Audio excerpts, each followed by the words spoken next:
time to talk a little bit about our sponsors. Now, as you know, we have Smirnoff Ice as one of our main primary sponsors that came on board about a week ago. So we're thankful to them. But the exciting news is we have Ready Go Garb coming on board with us. Gaby, you want to say anything about our new sponsor? Yeah, a fellow Canadian company looking to sponsor and support us, which is always good news. I'm excited about the giveaways. You can talk more about that in a second. But yeah, I think Absolutely. It's good to have the support, and it looks like a good partnership going forward for the next 6 months. So check out their website. It's readygo.ca, which is a super, I can't believe that one wasn't taken, but we got readygo.ca for Ready Go Garb. They got t-shirts, phone cases, all kinds of different apparel, mugs. Head on over there, check it out, and we are super happy to have them on board as a sponsor.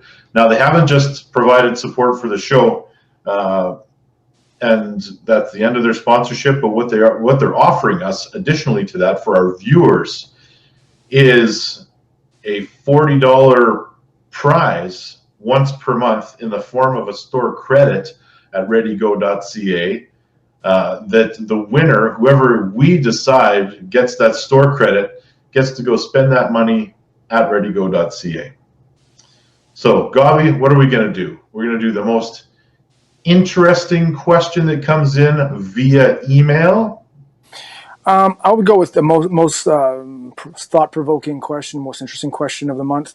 I was thinking about going with the most questions, but then again, that opens it up to a lot of random bullshit. So I figured, and you and I can vote and discuss on which one is the most interesting, and that person, he or she, will win that gift certificate for the month.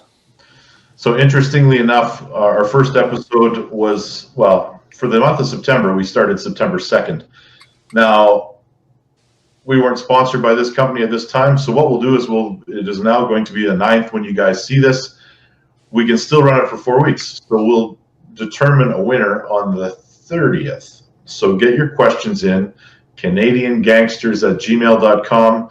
We will review all the questions, and we will have a winner announced on September 30th of the first $40 prize at readygo.ca. Good enough. Right on.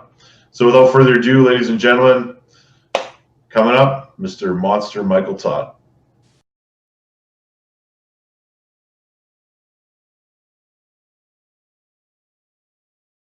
All right, ladies and gentlemen, welcome back to Arm Crossfire with SP and Gaby, and today we are joined by a very special guest, the current WAL super heavyweight hammer holder, Mr. Monster Michael Todd. Michael, how are you doing? I'm doing well. How are you guys doing? Great. Yeah, thanks for coming on the show. We appreciate it. And glad to be here. Yeah, how are you? I guess first and foremost, you got the big match coming up. Got a big match coming up. Before we get to that, there's something I do want to talk about. I was misinformed regarding the Gaby and Sarah matchup, right? I was told that they were asked to be at a certain weight, and that was not the case. They were both going to be cutting for WAF and Zloty. So they were both at 90 plus kilos, 85, 90, something like that. And they asked where the other one was going to be at. They agreed to go to 80. It wasn't recommended by the WAL, so the WAL was not trying to tell them they need to lose weight to be more aesthetic. I said in our thing that if that was the case, I would have been disappointed. I'm glad to find out that it wasn't, and I apologize for any misinformation I may have put out there. And you know what? I was going to bring that up myself because I ran with that a little bit. We ran with that a little bit on the show, and we said that the same thing, that it was disappointing that was true, and it wasn't true. So we've been corrected since then. It was not the case. Happy to hear that it was not the case. Absolutely. And don't want anything like that overshadowing the magnificent match, because if you've seen the training these girls have been doing lately. Oh my God. Did you see the one of her doing the reverse grip, Sarah doing reverse grip rope climb? I did that, and holy crap. I saw, and I thought that was incredible. And it kind of made me want to change my prediction a little bit, but I'll still stick with Gaby for the win. But it's going to be. I'm still going with Gaby. I think Rebecca said that she thinks that Sarah because she has more WAL experience. You know, and there is a lot to say about that. We saw what happened with Hermes, and it's just a different setup. It's different rules. I mean, it's all arm wrestling.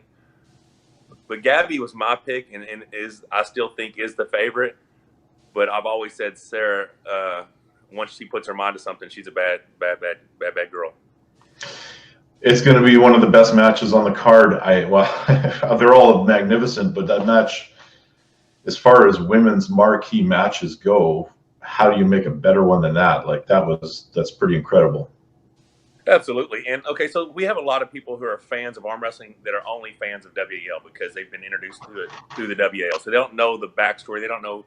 And we've had some amazing female arm wrestlers, but this will be the highest level female arm wrestling match ever in the WAL. By far. Absolutely. Yeah. I agree. The only one that comes to mind that was close would have been the one between Fia and Malin. Yeah.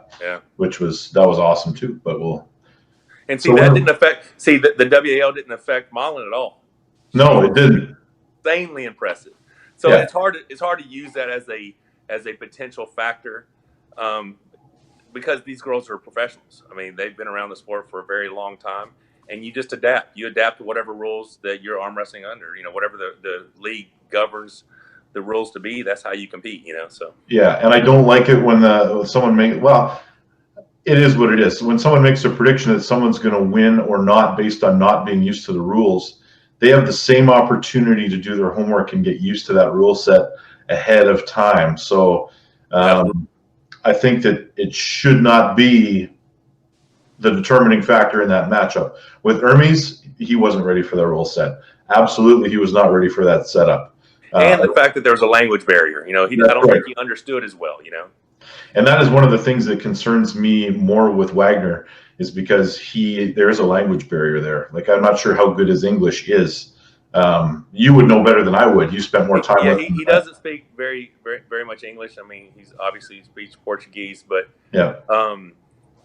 I've watched some of their training footage together. I've give them some tips on, the starts and stuff like that, and they both Wagner and Gaby look very well prepared. So I'm excited. I was just on a call with Neil and Devon about Devon's upcoming match with Wagner, and I'm gonna be a fan. I just want to sit and watch that. That's gonna be crazy. It's an interesting match, and I think that it's awesome to see a left-handed match. Whether or not they do it just to have Devon on the card is one thing, but I think it's awesome that it could generate some interest in a guy like Wagner. Like, people are gonna. I don't care if he wins or loses. I think people are going to want to see more of him. Well, he's an interesting character for sure, right? Yeah. Just a very good, humble guy, nice dude, but a maniac.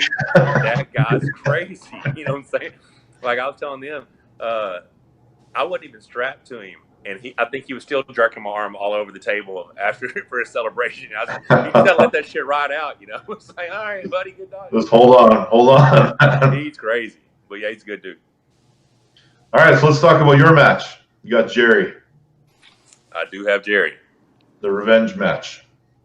There is a certain degree of revenge, just because, like I said, a lot of the fans are only WAL fans. They don't know our history back at UAL. And, last year's the first time in a decade that he'd even had a pin on me. Now, the first match, that's the first time he's flashed me in 20 years. I think 1995. I don't even think he flashed me in 95 when he was in Daytona at the Yukon Jacks. So he's never flashed me, and I was like, oh shit, that was strong.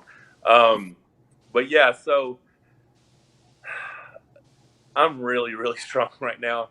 I think a lot of people expect it to be a war, and my intentions are to get this match over with very quickly. And if his injury plays a role, I'll be happy to run it back again next year. I just completed the heaviest week of circuits I've ever done in my life yesterday. Stronger than the circuits I did leading up to Dave. I've never felt this good. I've never felt this healthy. I've never felt this tight and connected. Like, I think people are in for a hell of a show in 3 weeks. I can't wait. Nice. Gaby, you got any thoughts on the match? Well, I don't know if you watched our previous shows, but I have you winning. What Jerry had to do to beat you last time was quite impressive, and I don't know if we can see that twice. in that period of time. So just on sheer law of probability, I have you winning 3-1, 3-0. 3-0 probably is, if I had to bet, it is more accurate. I just think the league and everything, the pads and everything, the setup and the rules favor you. And even if he's coming in healthy, I still favor you. And of course, we've seen his forearm. So knowing what I know about that, it definitely makes you a bigger favorite than you would be otherwise. Yeah, and as far as the pads and the rules, I thought that was going to help me last year. You know what I'm saying? Because every time we'd ever arm wrestled previously, we're on Mizurenko tables, right? Okay. 7x7s. I'm thinking, shit, I got two more. I don't want to be an asshole because I'm going to sound like an asshole, and it's not my intention. I looked past Jerry last year. I was sitting there having dinner with him an hour before our match, probably 2 hours before our match, and I like Jerry. I consider Jerry a friend, but I was not considering Jerry a threat last year. I looked straight past him to the finals of me and Devon because it was a unification match. They'd done away with the 225 division, and they just everybody just automatically assumed that the super heavyweights was going to be Devon's class. And I was like, hell no, it is not. I'm not letting that dude just come in here and take what's mine. So I looked past Jerry in that first match. He surprised me. And then match 2, I got the slip I wanted. But then I went back and watched all these Jerry matches ever since this match got announced. And I could not believe how close he got me to pinning me when we slipped. Because previously that had never happened. If you go back and watch UALs, all of our slips are right here in the center. I'm like, holy shit, what did I do wrong? I had 2 more inches to go back. It's hard getting out of his hand. It was just really weird in that second match. So it took me a minute to get what I wanted. We got the strap. I got where I needed to be. And I just felt, the medic is over there going, I saw your bone buckle. Your hand is broke. You need to quit. And I'm like, well, what's the worst that could happen? He's like, well, you'll lose feeling in your hand. I'm like, screw it. Let's just keep going. I hadn't felt this shit in 12 years anyway, But yeah, that match, and I went back, like I said, I've watched it a bunch, and even knowing that my hand was broken, I still feel that had I not got fouled out, he wasn't going to pin me again. I think I would have came back and won 3-2, but I didn't. He got the win. I've had to deal with it.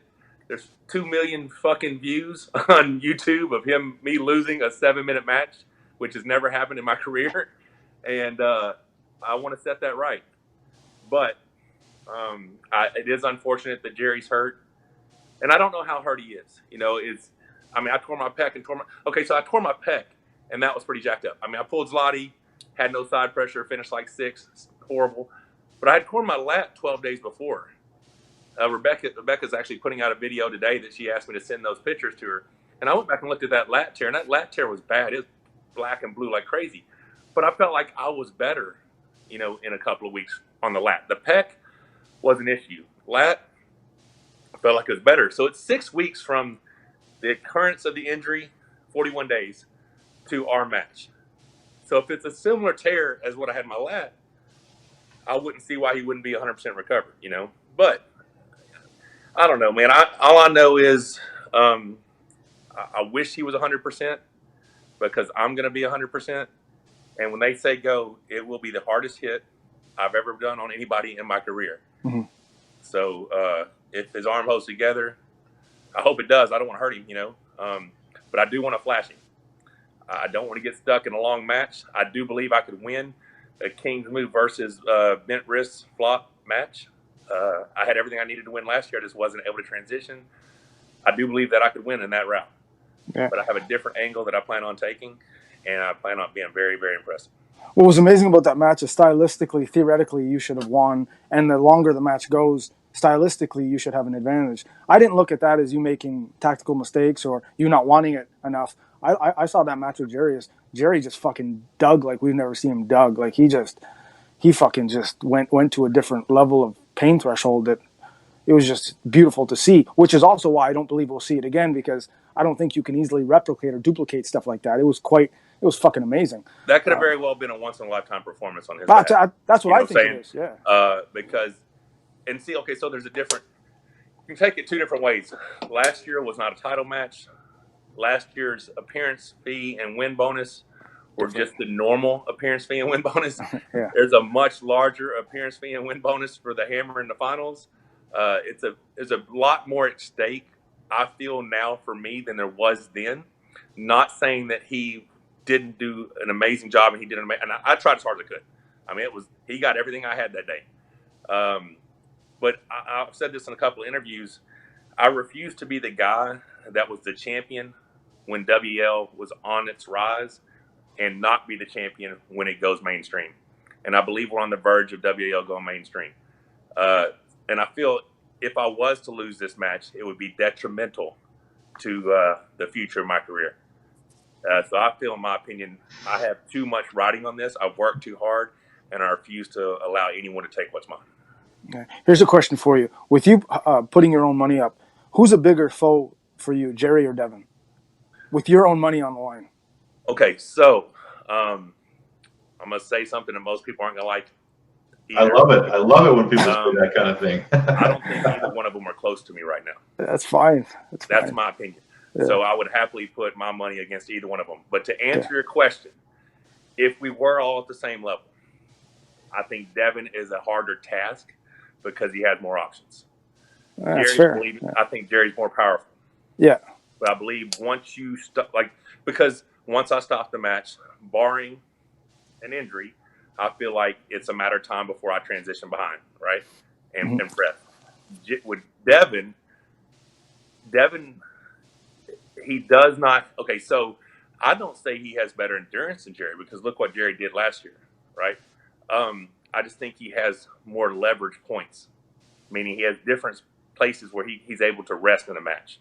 And just because you may blow his hand up or you may blow his arm up, he still has a different route, right? So Devon, I think, is always going to be more dangerous. I personally believe right now there's a pretty decent gap in strength. This is going to come across as an asshole again too. Dude, you're on the right show. You're on the right show to be an asshole. I'm 2 years older. Don't outshine the Gaby. There you go. Right. So I'm 2 years older than Devon, but I don't feel like he's aging as well as I am. I agree with that statement. That's what I see. Yeah. I see a small deterioration in Devon, as now he does. I mean, his King's move is ugly as shit. So just to be honest, it's really bad, but it's effective. Right? It's effective, and it's within the WAL rules. Right? So, I'm going to say that you can do whatever you want to do within the rules to win, and as long as it's within the rules, or within the rules that are being called. Right. So, as far as what they're actually calling, either way, I don't see. I think I'm getting stronger. I know I'm getting stronger, and I prove that each time I do the exact same circuit with heavier weight than I had ever done previously. Right. I feel like I'm getting stronger. Oh, God, I'm going to sound such an asshole. I feel like Devon's getting more desperate. Yeah. This is not, I like Devon. I'm not trying to say anything negative about Devon. I just think if he wants to be the WAL champion, they're going to have to bring back the 225 class, or he's going to have to get through Wagner and they open up a left-handed division. And I don't know how. And I still think I think they have to bring back the class. There's still going to be some people with some things to say about that left-handed division in the Super. And who knows? Okay, so Devon's 270 now, 269, 270. Maybe he is strong. Maybe just Dave was that strong. Maybe their styles were. Because when I pulled Dave, and I love Dave to death, that was definitely by far my best performance against Dave ever. And it didn't take as much out of me as it had previously. Devon was on the ragged edge against Dave. Yeah. So is that an accurate depiction of how strong Devon really is? Or is just Dave that strong? I don't know. Maybe I'm just running my mouth. I don't know. I know I'm really strong right now. So, good enough. So you brought up Devon's King's move. How do you feel that all of the King's move hate has kind of shifted off of you and people are actually somewhat more appreciative of your style of King's move versus Devon's style of King's move? And I would say that's the case, except I do occasionally go back and click on our match or mine and Jerry's match, and I start reading the comments, and that shit is recent. Like it is within the last 2 months, and they're still giving me shit. I'm like, have y'all not seen Devon? That was way worse than anything I've ever done in my life, ever. So Yeah, Rebecca's standing over here behind me, talking about how he was in a king's move with his foot against the table at the top of the other. That's leverage right there. Yeah, But yeah, like so I do like it because it makes my king's move look so much better. You know what I'm saying?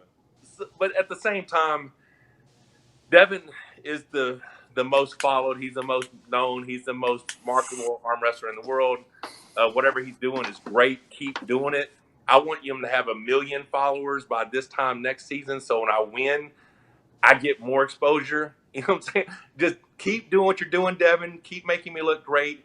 And once I get through Jerry, we'll have our rematch, and it'll look even better for me.